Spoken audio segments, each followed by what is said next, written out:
So, what compelled you to write this book? I've been teaching these principles for many years to individuals and groups, and when they get it and they introduce these lifestyle changes, it transforms their lives, and it's just a blast to be around.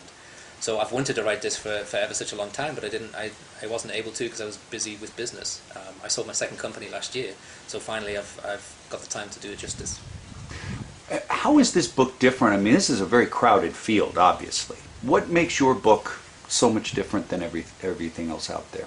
Well, there are a lot of books out there that are written by people who have not yet achieved success before they write about what it takes to achieve success, and I think those books lack a little credibility and authenticity.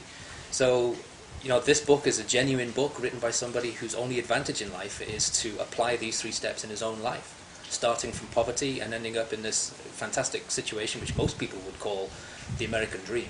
I have no talent, I have no family connections, I've had no money. I've basically just applied these lifestyle changes. So this might very well be one of the few authentic business and life inspiration books that's out there.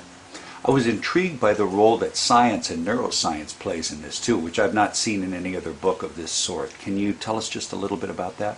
Yes, I think we live in an age where we have a coming together of ancient esoteric principles and modern science.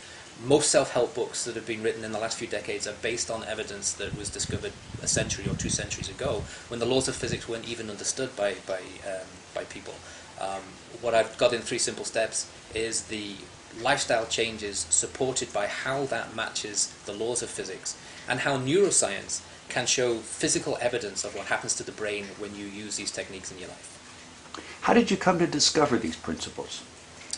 I'm a perpetual student of physics, that's number one, and when I was a teenager I was in a situation where I was being tormented by a group of sectarian bullies, and so I hid out in a library basically, and in that library I read as many books on physics as I could, but I also discovered a section of biographies of self-made men and women, and I just became addicted to those, and I started to realize that in reading the lives of these amazing people, who incidentally were starting from a position that was even worse than the one I found myself in, that gave me confidence, of course, I found that what they were doing, even though they didn't understand the laws of physics and neuroscience didn't exist in their day, was absolutely what we apply today on a scientific basis. And so I started to introduce those lifestyle changes in my life with my knowledge that that was a natural law, whereas they just did it because it felt right to do it. They used their instincts and I was using my mind, I guess.